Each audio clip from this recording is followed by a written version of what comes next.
Today, if you are doing cross-border payments, there is typically a delay and there's also a high cost in making that payment. When you go from currency A to currency B, you go from, say, fiat into crypto, or any of these like transitions from one state to another, typically comes with a time and a cost. That is what we are solving for here. Our vision is how do we make global payments instant as well?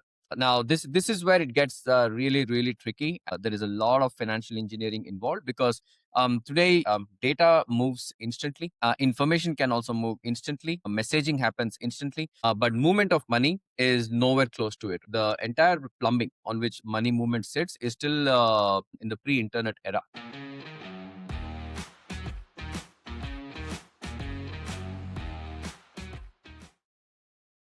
And welcome to the Startup Innovators podcast, where we look at some of the most exciting hot startups on the planet. And we've got a good one coming to you globally today from India, a new company called Zynk that's going to change the way payments are handled and transactions globally. And one of the co-founders, Prashanth, we're going to call him Swaminathan, is our guest today. And we're going to talk about fintech and how the world is changing. I'm really pumped since it's one of the most exciting areas that I personally am involved in and have a lot of guests on the show. So, Prash, it's great to see you. Welcome. Thanks, Tim. Thanks for having me here, and it's great to see you too. Very cool. So, Prash, I always like to start with a intro, particularly for earlier stage companies. A lot of times, people who are not familiar in this vertical may have never heard of you or the company. So, I like to do a quick intro. So, we're going to do that, and then we'll get started on the show. Prashanth Swaminathan, you're the co-founder and CEO of Zynk, a financial infrastructure company that's building a new settlement layer for global payments. Zynk was founded in 2025 by yourself, Manish Bhatia, who was the former CTO of Amazon Pay India, and Abhishek Pitti, co-founder of IBC Media. The company recently completed a $5 million seed round that was led by HiveMind Capital and included participation from Coinbase Ventures and 5 other venture funds. So, Praj, your company is focused on solving one of the hardest problems in global finance, which is the trapped liquidity and pre-funding requirements that payment companies face when moving money across borders. These are literally banks all over the world where payment companies need to hold capital to conduct these transactions quickly. I kind of look at it like imagine these banks are holding inventory, right? And when a transaction happens, they've got to pre-fund that so the cash can come in quickly. Settlements are then done later. But it's very difficult because banks in different countries operate with different regulations, compliance systems, and pulling that all together under a single API is a very difficult transition. You guys are tackling that problem. Before founding Zynk, you worked as a venture partner at the Woodstock Fund, investing in companies across crypto and financial infrastructure. Josh holds a Bachelor of Technology degree in Civil Engineering from IIT and an MBA from the Indian Institute of Management, Calcutta. And it's great to have you on the podcast. Thanks, Tim. That was super good. I don't have anything else to say now. You covered everything. Well, my job is to figure out, I summarized it, but I think for a lot of people who are not familiar with the fintech space, of course, you love it, it's your business. I've always just been intrigued by how money moves around the world, and the velocity of money, which is a very key metric, is critical. And as we move into kind of a digital world, we're going to have a way of moving digital capital very quickly, particularly in the world of agentic AI. If agents are doing things behind the scenes for us, they're not going to wait to have the bank call back and set up an hour-long meeting to do a wire transfer. So we're going to talk all about this. But let's start with this. For listeners who are not deep in the fintech space, if you could explain, as if we were a high school student, and not the brightest of all high school students, but an average high school student, if you could explain exactly what Zynk does and why you started it. Yeah, so I'll try my best in decluttering it as much as possible. Now, when you go across the world, right, and domestically you make transactions in places like India, Brazil, etc., then these transactions happen instantly. So there is UPI in India, there is Pix in Brazil. I make a transfer to a vendor, a relative, or anyone using my phone, and then it happens instantly, right? Payments have been able to solve for instant settlements with their end users. Now, we started realizing that, hey, why shouldn't this be the case when it comes to cross-border payments as well? right? Because today, if you are doing cross-border payments, there is typically a delay and there's also a high cost in making that payment. When you go from currency A to currency B, you go from say fiat into crypto or any of these like transitions from one state to another typically comes with like a time and a cost, right? And that is what we are solving for here. So our vision here is how do we make global payments instant as well. And now this is where it gets really tricky, and there is a lot of financial engineering involved because today you and I and everyone else who is listening to this knows that data moves instantly from place to Mhm. place, right? Information can also move instantly. Messaging happens instantly, but movement of money is nowhere close to it, right? The entire plumbing on which money movement sits is still in the pre-internet era. That is because we are still heavily reliant on banks, on Swift network, on correspondent banking network, etc. When you're moving money from jurisdiction A to jurisdiction B, and typically the incumbents don't move at the pace of the pace at which technology moves, right? So how do we make movement of money as instant as movement of say a message from say Tim to Prashanth from US to Mhm. India, right? So that is essentially how you think about like what we are solving for in a very simple, layman term at the fundamental level. Now, the benefit of this for our customers and for economies in general is the faster you move the money, the cheaper you the money, the more commerce that can happen between countries, and the cheaper the commerce can be. So this goes towards like making it cheaper for end customers. This can also have knock-on effects on having higher trading happening between countries, between jurisdictions, between entities as well, which can have a knock-on impact on having GDP and therefore global growth as well, right? So there's like significant amount of like first to 10th order effects of how this potentially benefits customers and also the global economy in general. Yeah, I think it's very easy for the average person here to understand a basic concept because everybody today is using Zelle and Venmo, for example. So we know that we can go what seems like peer to peer just happens instantly. Hey, I just sent you some money over Venmo, not thinking that a bank's crediting the information. It's going into a holding account for a Venmo, like a PayPal, but that account isn't really an account. It's bank accounts that are holding the cash until the transaction actually goes through on the other side because a lot of people hold it in this temporary holding account. And that's where the magic behind the scenes happens. And the transactions sometimes are canceled out, they're debited, it becomes an accounting issue. But for international transactions, it's a different deal because it just doesn't go peer to peer. It's got to go to an international settlement bank, then it goes to another bank, maybe another bank. And again, everything's different in each country. And so and then ultimately, if we just sat around and waited, 3 to 5 days for everything to happen, nothing would ever happen. So my understanding is that these large payment providers processors have to have bank accounts that have inventories of cash so they can manage the transaction very quickly. So they'll debit the cash, they'll make that payment, let's say, out of the bank account in India, and then the magic happens behind the scenes. And that's part of the difficulty. And I know here, I mean, I struggled for a while to get Wise to work. Finally works a little bit, but it's a bit slow. Now the big thing is you can do wire transfers from your computer in the United States, but it still takes, forever to do. You can do it from your screen. And so anyone that's ever tried to send money overseas knows how challenging it is.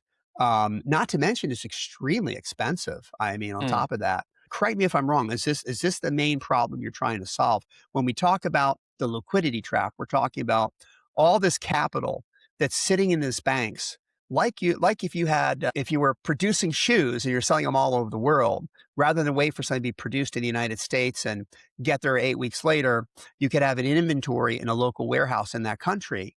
And then that could be shipped locally. And the consumer would seem like they got it instantly because it came from there. But the same thing happens with cash. And tying up that cash for long periods of time, there's a huge cost, both in terms of the payment you're making, the opportunity cost you're losing just having that cash sitting there in a bank or an institution. And the liquidity trap you're trying to solve is a way to reduce that amount of capital so these transactions can happen at a much lower cost.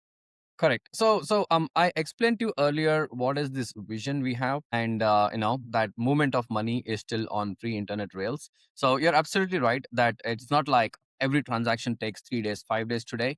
things can happen a lot faster as well with Right. Wise, for example. So the way people have been cracking this is by raising tons of capital and then deploying this capital across multiple jurisdictions, right? So when I used to be in the UK, I used to say if I was transferring money in sterling, I could get the INR in India on the same day. Mm, Now, the way this was happening was that Wise was maintaining some of their liquidity in UK and some of it in India, right? So when I do a transfer in UK, it is a local UK to UK transfer. And then they do something called netting to send an equivalent amount of INR into my bank account in India with it from an Indian bank account, right? So they're pretty much bypassing the entire SWIFT network and correspondent banking network by doing this. So this is how payment companies have been scaling over the last few decades, is by trying as much as possible by raising capital to bypass this entire archaic technology on which the money otherwise had to ride. The problem here, as you rightly pointed out, is then you have to keep this money everywhere. There is a lot of liquidity that gets trapped. There is huge cost of this maintaining this liquidity. There is a lot of liquidity operations you have to do by setting up a lot of people in multiple jurisdictions to manage this. There is at a global treasury level, you need a lot of resources as well in terms of managing this money, managing the effects mhm. around it, managing the reconciliations, managing the reporting. So you are a payments company where you are running an orthogonal business of liquidity operations because you have to do it. There is no other way, right? So and the other big challenge here which we haven't addressed is this is assuming that you can raise this capital in the first place, which is also not easy, right? So if you're not a Wise or a Remitly or a Payoneer, then it's very difficult for you to go out and raise this capital. You either have to dilute a lot of your equity and find investors, Mhm. or you have to go and get credit lines, right? And getting credit lines, debt facilities is a direct correlation to how much free cash flows you have. It's a massive chicken and egg for a lot of payment companies to scale because they just Yeah. cannot get access to this capital. So you're always at a competitive disadvantage to the large incumbents in your domain, right? So now those are the two primary issues, right? So what we are doing here at Zynk is we are trying to we are actually productizing this entire experience. So imagine now you are a remittance company, you want to move money Mhm. say from US to India. How do we provide an infrastructure with embedded liquidity so that pre-funding as a concept becomes obsolete? So trapping capital is not a problem for a payment company now. It's something that Zynk does out of a box. You just plug in with Zynk, you send in USD at one end, you get INR at the other end. You don't have to raise any liquidity of your own. You therefore don't have to do any liquidity operations, treasury management. This entire orthogonal business that you were running until recently has been completely productized now by Zynk, right? So you just purely focus on your growth and your distribution. So what this means now is this huge long tail of payment companies who have always been at a competitive disadvantage to the large incumbents have all now got a level playing field. You don't have to now worry that you will never be able to compete with a Wise or a Remitly because they have such a large balance sheet, because that's not a problem anymore. We've just productized that entire thing for you, right? So you don't even have to go out and raise capital. Just focus on distribution. If your distribution is better than Wise, then you will get customers. Your growth is never limited by access to capital. So that's essentially how we are pretty much a massive game changer for like a large section of the payment companies in the world. So but the cash still has to come from somewhere. It's not magical. Yes. Sure. I guess the algorithms you're building, as I understand, could be able to take data in real time and show you, the exact kind of pair the amount of actual net money that you would need, as opposed to having storing an excess amount of inventory because you never know what's going to come in the next day. You So I would imagine that is that how the technology is working? Is that the problem that you're solving? Yeah, no, that's a great question, right? So we are pretty much alleviating the trapped liquidity problem for all these payment companies, but how do we do it ourselves, right? Mhm. So this is where stablecoins come in. And what happens now is instead of us having, until stablecoins were invented, you had to keep inventory in every single currency everywhere to do this netting. Now you can essentially move everything into like a global balance sheet of stablecoins, right? Mhm. And that is essentially what we are doing at our end, right? So we are technically taking that burden on ourselves to build this global balance sheet, and then everyone can plug in and use this balance sheet for instant settlements everywhere globally, right? So that's the unlock that blockchain and stablecoin allows us to do. So we can still bypass the entire Swift and correspondent banking networks, because stablecoins ride on blockchain and not on like your traditional banking systems. And then we can use that on a transaction by transaction basis, on a just in time basis, to make payouts wherever it's needed across the globe, right? So that's how we kind of solve for that problem by maintaining this Okay. liquidity of our own. So stable coins is the underlying kind of intermediary currency that's Yes, undergirding what you guys are doing. correct. Very, very interesting. When you decided to get into this business, I mean, was it the passing of the stablecoin laws that happened last year that Hmm. enabled this idea for you guys, or was it a problem you were trying to solve before, and you thought, hey, if we can solve this, we're golden, and then the stable emerged, and then the law was passed in the United States, and then you said, hey, now this is the timing. Was that the impetus for starting the company? That was that the trigger? No, so I would say that was very helpful when it came in, the Genius Act and everything around it. Yeah. But our problem had, now we knew this was the appropriate solution for the problem that we were trying to solve.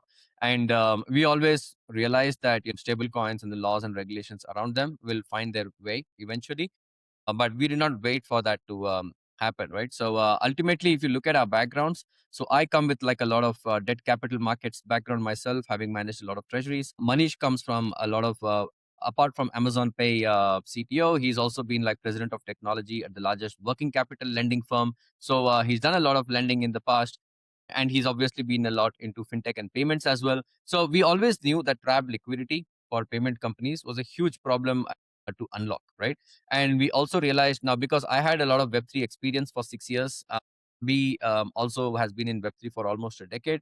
We knew the power of stable coins and blockchain as a technology, right? So it was about how do we go about solving for this problem that we have identified with what we know about our own background and expertise, right? And then coupled with a lot of customer discussions, that's how the solution pretty much came up to be. This was towards end of 24, early 25. And serendipitously, or like luckily for us, the Genius Act also followed. We just brought a lot of positive eyeballs and good visibility for stablecoins in terms of its acceptance globally as well. That was just a shot in the arm, I would say. How do the banks feel about this? Because that kind of cost of capital that they were reaping by holding excess inventory of money as a reserve, essentially, as you said, you've got to have reserves in every currency to do these transactions before you had the stable Yeah. coins coming as an intermediary. That's revenue loss to them. So are they a friend or foe when the payment processors have those discussions with the banks? Yeah, so I don't think banks, as of today, are as worried about us solving for this trap liquidity problem using stable coins.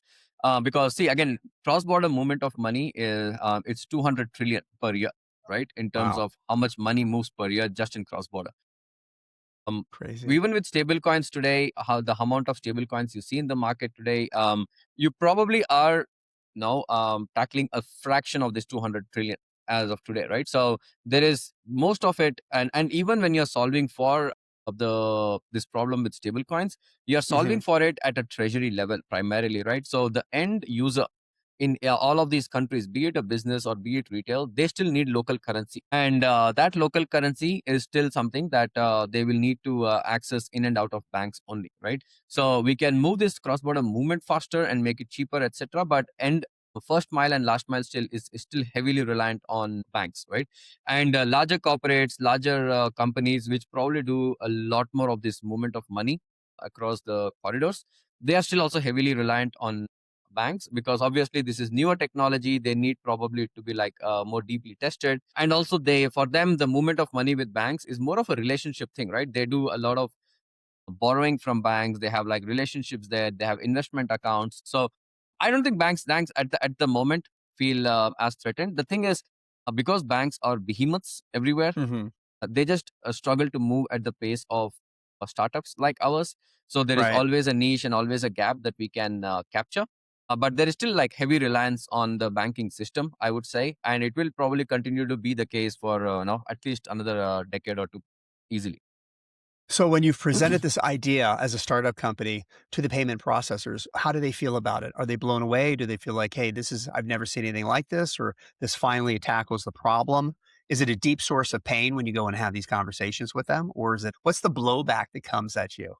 Yeah, so no, that's a very interesting question, right? Okay, so the problem that you're looking to solve is unlocking trapped liquidity or providing faster settlements for these businesses is a Hmm. problem a lot of people try to solve, right? And what happens typically is you take you do this in a bulk fashion in the sense that payment companies give you money and then you just move that money across using stable coins, using like whatever your own capital, etc.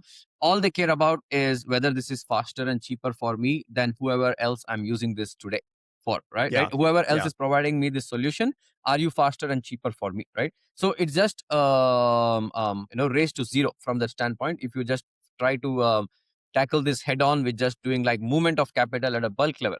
Now, what we have done specifically different is we have actually undertaken a very thorough first principles design in terms of how we move this money, right? So when a customer now moves this money with us, or rather not, or just uses our infrastructure, for every single transaction, this settles end to end, right? And the way this designs and it's fully automated is that you don't need any person on your side. Maybe if you had like a team of 20, you only need a team of one now to do this because everything else is productized with Zinc, right? So what that means is it's very, very different from a design standpoint from anyone else who is solving this problem today. And this is, I would say, it is a bit of a challenge to explain to customers because everyone in the market is just fixated on like how do I reduce my cost of capital, right? That's Hmm. how they start looking at movement of money. As they start using us, as they realize that this is a lot more than just faster and cheaper, this is actually a product that helps me move this money and completely forget about this orthogonal business, then that is where the game changer is, right? And that is not very intuitive on day one until you use the product, right? So the best example for this is our customers, right? Now, all the customers who have been using us are expanding accounts with us, right? And that is primarily because they see a lot of value in what we do. And they can see that they can grow 2x, 3x, 4x in a very short span of time by just not having to focus on this orthogonal business that they were running. Yeah, initially it's a challenge to explain, but as people start using us, it becomes very apparent to them why we are, a very novel solution in the market. When you're talking to your clients, who in the organization is the key person for you? Is it a head of technology? Is it somebody in compliance and regulation? Is it the treasurer or a chief financial officer? Where's the entry point for you guys? Yeah. Another great question. So this is typically the CFO, head of treasury, head of finance. So Okay. anyone who is primarily, responsible to maintain liquidity at the Hmm. payment company, or they know that they have a balance sheet and they need to use it optimally, or they need to unlock this balance sheet, make it leaner. So typically, what we have noticed, it flies into like the CFO or head of treasury or head of finance, right? That type of a domain in the medium to larger companies. In earlier stage startups, this is typically one of the founders who is running around all the time in trying to raise liquidity for faster settlements. They don't have a defined role for this, so it's typically a founder in that case. Yeah, yeah. And of course, when interest rates are higher or going up, this compounds the pain for the client. So that idea of Totally. reducing the cost of capital, the amount of capital in all Yeah. these different places is pretty significant. So how are you guys going to make money? Is it going to be a fee per transaction? Is it going to be a charge like a SaaS company for the institutions to use the service? What's the revenue model going to look like? Yeah, so our revenue model is purely on today it is purely on the utilization of the liquidity that goes through our network, right? And we charge Interesting. on the basis of the time that it takes for the liquidity to get replenished back into our treasury again, right? So say if Okay. you are solving for a cross-border delay from US to Hmm. India and making this instant for the company, then from the time we have made the payout to the time that the original money settles and reconciles back with us, the duration for which our liquidity is used is what we charge a certain amount of money for. And it's time based therefore, and that is what becomes our like primary business model. Now over a period of time, because technically we are an infrastructure company, we are running a network alongside with it, so there are additional levers also that we can pull in terms of a transaction based revenue model, like how a Visa or a Mastercard Hmm. charges on their network. We're still slightly early, and we are more focused on like refining our product, making the experience better, and getting more customers on. So we are purely focused on the liquidity side of things as our business model. Ultimately, though, with these big networks like a Visa, for example, the moat is the network, right? The more Correct. adoption you get, the more people that are on the network, that's the Yeah. power and the strength of it. The switching costs become so much more difficult. So I guess that's something that you build up over time with success. Exactly. Yeah, yeah. You need Yeah. that flywheel to happen, right? And as the Yeah. flywheel starts, and you will know when the flywheel is happening, right? We are definitely moving in that direction. And as the flywheel gets better, you get like a lot. Your moat is established. You can discover a lot more business models through the same network. What did Prash, what was it like pitching to Coinbase Ventures? What did they see this instantly? Is something natural? Like what were they most excited about to invest in your company? Yeah, so essentially, like, see, from an investor standpoint, right? I think on the face of it, people understand what we are trying to do. Typically, the difficulty for them is to understand how we are different from anyone else who's trying to solve the same problem. That I think takes a bit of obviously, I mean, they have to kind of make sure that we are differentiated. So I Mhm. think once the differentiation is apparent, it becomes very clear that this is something very interesting, right? And that was very similar with Coinbase as well. I mean, credit to them, they were actually one of the first investors who were extremely fascinated with what we were doing, and one of the first investors also to signal that they wanted to participate in our round. And this was very quick, right? Like within like a week or so, that this signal was very apparent that they were very keen to do something with us. So I would say they started very quickly. And clincher, I would say then was, of course, you want to kind of participate in this company and around. And then there is a few months between then and like actually, wiring the money in. How is the company growing in between, right? And are they Yeah. like actually able to show the traction? Because ultimately, growth rate is what is important, and that we could like do because we were on that right trajectory as well. But I would say they saw it like earlier than most other investors, to be honest. What was that point of differentiation that you had to sell in terms of competitors to them? Oh yeah. So what I'm to you, right? That this is not just movement of money with like more Mhm. people and manual operations at our end. This is a very automated process, and this is actually a product experience now, and this is building a network underneath, right? So. So that I think is where was the differentiation very apparent and very clear to a lot of customers. Now it doesn't become very apparent and intuitive when you Mhm. explain to them in the first call, but then we obviously do a product demo as well. We show them like how exactly this works underneath. And then it becomes very apparent that this is definitely different from like anything else that they may have seen from anyone else who's trying to solve a similar problem. I would imagine too, when you look at some of these very large customers and you look at, you're talking to the folks in treasury, for example, they know what that cost of capital is. And when you Yeah, multiply it over many years, it's probably an enormous amount of savings that you can show to the investors. Is that a big part of it for the cost of capital savings that you went in it when is. you're It doing is. the pitch? So Yeah. the way to think about this is, yeah, if it's a large company, right, they are either using their own balance sheet or they are having like debt facilities in place. Hmm. Now, debt facility has a very clear cost of capital attached to it. Equity capital, because it's sitting on your balance sheet, people treat it as something that is anyways available free, but it's technically not free. It's like a very expensive cost of capital, right? You're probably like pricing it at 30-35%. You have diluted like 10% of your company, which could be like billions worth at scale, right? Of So course. it's Yeah. huge amount of capital which people fail to understand that it's got a huge cost associated with it. So for the larger companies, it's either this or that, right? Equity or debt that they are using. And they also have like inefficient usage of this capital. So typically, like with some of the larger companies we are speaking with, they take anywhere from 3 to 7 days to for the full cash conversion cycle. What that Hmm. means is for a day of transactions, they have to maintain 3 to 7 days worth of inventory in capital. That's Yeah. amount of balance sheet that they have to keep aside only for settlement liquidity. Now, if we come in and like it's not just about like beating their cost of capital. Can we kind of like on a dollar basis make it like more economical for them, right?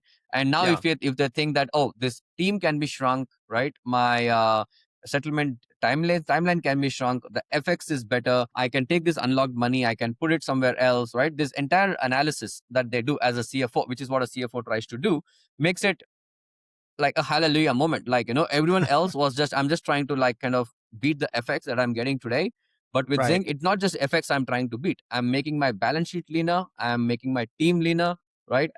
I know we have a lot of plans on the agentic side as well. This will all become like a lot more agentic going forward as well. The change in how a company operates in terms of handling liquidity, that completely gets transformed, right? So that is the it's a dollar saving, like from top to bottom, that they happen, and it's not just FX saving in terms of how we operate.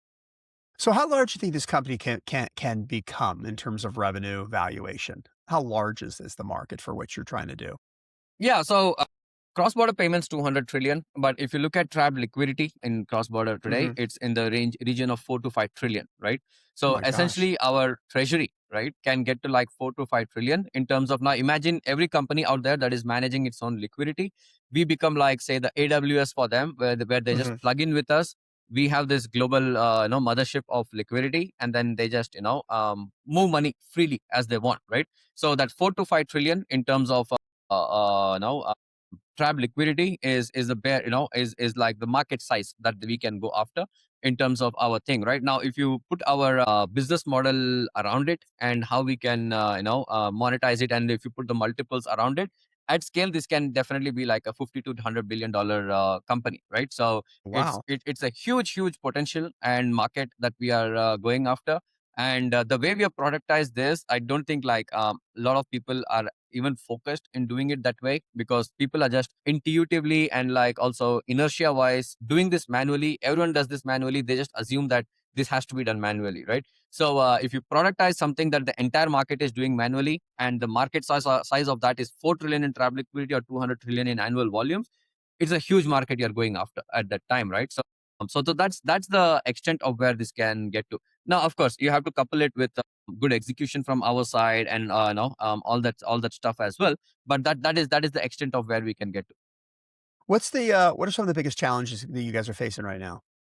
Because it all sounds wonderful, but Yeah, every no, I every mean, of startup course, yeah. company's had a near-death experience. There's always some issue that comes out of left field that you don't expect, but is there anything that you're dealing with right now that's you're trying to get over the hurdle with? Yeah, so many things, right? I mean, it's the typical startup grind. So one day you feel you're 2 steps forward, the next day you are like 3 steps backwards, and then at the end of the week you see whether you are steps forward or backward on a cumulative basis. So that's I no love that. different for us. I would say it's because the way we are trying to solve for this, it's so novel. Way to kind of position this with customers, right, is always something that we keep evolving in terms of like how better we do this. I'm giving you answers now, which is like something we have shrunk as like understanding within like a very short period of time, so it feels more articulate. But there's a lot of back and forth that happens, and whiteboarding, brainstorming, etc., right, to get Yeah. to that stage. So that is still an evolving process in terms of how best to position this with customers, so they just get it intuitively, rather than them having to test and then figure out that, oh, this is great for me, right? The second Yeah. thing is, because we are in this nebulous overlap between Web 2 and Web 3, because we all customers are still using banking rails. We are putting on top of it now stable coins and blockchain, etc. We also have to be very mindful of how regulations work across multiple jurisdictions when it comes to banking, when it comes to adoption of stablecoin, when it comes to blockchain, etc. as well, right? I would say that is where it's always even though there is a Genius Act that is very specific to the US, many other Mhm. countries are still finding their feet in terms of how to regulate all of this. So that is a constant battle, right? So I come with like a lot of debt like investment banking experience, very anal about regulations and compliance, etc. So that I would say it always keeps me on my toes, and to make sure that we do everything in a kosher manner. If every country, every use case, every jurisdiction, while the infra and network stays the same for us, you need to still do a lot of financial engineering around Yeah. solving for the problems for the customers, because every jurisdiction has its own way of solving for banking, solving for regulation, solving for other nuances as well. So this financial engineering to get to the right end state for our customers is what is a constant battle, right? So we kind of like go after singular use cases, specific corridors, do this engineering, set up a playbook, go deeper, right? Once it's deeper, Right. then it's more scalable, and then you go to another corridor or another use case from there, and then go deeper over there as well. This entire journey coupled with the fact that B2B sales does have like a bit of lead time attached to it, is what I would say, in a very a short manner, the biggest problem that we face as a company. Now you guys are you based in India? Are you in the US? Or like what's the kind of structure gonna look for the company itself? Yeah, so today it's mostly based in India, Mhm. the folks for us, and we do have plans to expand in other jurisdictions as we get like deeper into like certain playbooks and like certain use cases. We want to expand globally, but technically we are building for the world, right? So we can Right. operate between US, UAE, India, EU, Brazil, Mexico. All of this can be catered to by us, and because it's extremely technology driven, it's all about like how do we get sophisticated in doing our distribution without needing a lot of people on the ground, right? And so we are like a lean team still. We are only 15, which for payments is like pretty lean. And because it's all automated and like, API driven, It's we don't amazing. expect to like become too large a team anytime soon at this point. And yeah, but that's how we are thinking from a geographical expansion for the team. So the 5,000,000 you guys just raised, is that we go out for like a formal, like a traditional Series A like you do in the United States in a year or 2? Or do you feel like that's gonna be enough capital to get you pretty far along? It can the good thing with like operating out of India is that our burn is like a lot more controlled than what it Right. would have been if I were running this out of the US. So Of that does course. help. So we can go in for like a good few years. However, like again, we are extremely ambitious as a company, right? So for us, we would love to raise another round fairly quickly. I don't know what that fairly quickly is. We do have a couple of milestones that we want to hit before we get on the ground again in terms of raise. But that raise is more, to catapult our growth a lot faster. It's not about runway. It's not about like, seeing how long this lasts for us. It's about how do we keep growing faster and faster and like, achieving these milestones sooner. If we need more capital to shrink that milestone timeline from 18 months to 9 months, we will definitely go out and raise it, right? That's how we are thinking about it. Would like a Stripe be a potential client for you? Would that be a target client? Stripe could actually be a client for us as well. Yes, because Mhm. even when it comes to Stripe, when they do a lot of movement of money, they are doing a lot on the stablecoin side. They are Yeah. doing a lot of payouts, so they could definitely be a client for us. The thing with Stripe again is it's a behemoth. They must be like having they are what valued at like on a private round 169 billion. I'm sure they are valued much more than that. They are sitting on extreme amounts of cash on their balance sheet as well, which they probably Yeah. need to find a solution for. So they should find our solution attractive, but it may not be like the number one issue that Stripe faces today, right? So Yeah. that's Yeah. that's the difference. Yeah. I don't think they wanna sell equity to manage liquidity trap when it's going up so quickly. Yeah, Which is the yeah, other issue exactly. too, right? I mean, you're selling something that's not stable. It could be going up in value a lot. So selling equity is not, it's a par value on one day, but what's gonna be like a year later. So I think it becomes a bigger issue. Are you a first time entrepreneur? Is this your first startup gig? This is my second one. So I had a first one when I moved out of banking. I Mhm. did have a brief stint as an entrepreneur back then. I would say that was like the most challenging experience of my life. So you spelt out right. I've done IIT, I've done IIM, I've done investment banking. So I've been like kind of on top of things. But I would say entrepreneurship, startup world is um, there is no comparison, right? You cannot read books and become an entrepreneur. You cannot write exams and become an entrepreneur. Yeah. You're just naked on the street when you're an entrepreneur, and a first time entrepreneur, it's extremely challenging, and you need to kind of have a very thick skin. Your investors say no, your customers say no. You don't, unless you build something of value, nothing is sustainable. Yeah. No one cares what your background is. So That's so I had that experience, but that experience actually told me that this is exactly what I should be doing, because this is where the buck stops with you, right? And you yeah. don't have anyone else to blame anymore, right? And you are in a way in control of your destiny entirely. Now it might be in a positive way or a negative way in terms of the outcome, but that's not the point, right? But you are in control of your destiny, right? So that experience is what I took away from my first stint, which from an economical standpoint wasn't successful, but from a career standpoint, I think that was a lot more liberating and intellectually stimulating than even 10 years of investment banking. Yeah, I think every entrepreneur I've talked to has had multiple failures, but they're not really failures. They're more like Exactly. Yeah. it's your training ground. It's like a Yeah. sport, right? You don't win every game. You're going to lose a bunch, and you either lose or learn, as we say in sports. And I think that that's the mentality that most of the successful entrepreneurs that I've met have always happened. They never just did their first thing. I mean, some did, but very few. And what they learned didn't lead them astray to somewhere else. I mean, it really just reinforced what they wanted to do, but they just had to do it in a different way. So it sounds like you learned a lot from that first one. And hopefully this one, you're not running into the same issues and you've learned a lot going forward. Yeah, no, I mean, much better already, right? So I would say this, but this happened only because of that experience, I would say, right? And you are a lot better prepared in terms of like how you want to tackle things, and yeah, you just know how to skin the cat a lot better when you are like learning from your mistakes. So if anyone's watching this podcast that could provide resources for you, what would you be looking for the most right now? In terms of resources, A resource could be a strategic partner. It could be capital. It could be human resources. It could be customers. yeah. If you had the perfect dream and somebody watched this podcast and said, "Oh my gosh, that's the perfect company," what would that individual? What would be their background? What would they look like? Would they be an investor, a strategic partner? Would they be a smaller Stripe-like type of client? What would you hope to get out of that?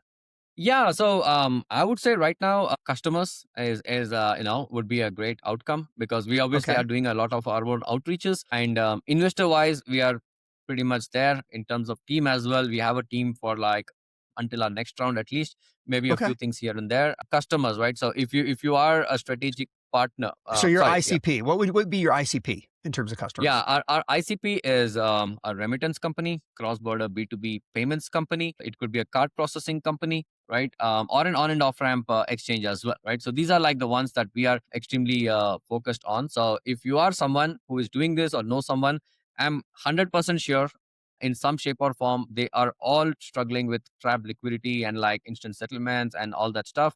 So it can become a cost saving for them. In some cases, it can also become a new revenue center, right? So in either ways, I think they should definitely speak to Zinc. Well, I will put in the show notes on YouTube. I'll put your information for the crowd right now. What is your website? Because I know it's not just the normal, zinc.com. Yeah. So it's zinc.money. So Zinc Mm-hmm. is spelled ZYNK dot Mm-hmm. money, which is MONEY. Okay, perfect. Well, hey, I really appreciate you. It's been a wonderful conversation talking about fintech. And wow, when I think about someone who's already had the sets of targets for $100 billion company, big vision, big market, big opportunity, and I can't wait to see what happens in the next couple of years with you guys. Yeah, no, thanks, Tim. Thanks a lot for giving me this opportunity as well. It was great. I think all your questions were very thoughtful and very insightful as well. So yeah, thanks for Well, thank you, Prash. It's been a pleasure. All right, cheers. Till the next one. Take care. The Startup Innovators podcast is provided by MatchStar Venture Search. If you are interested in any of our executive roles or need help sourcing world-class talent for your company, check out our website at matchstar.com.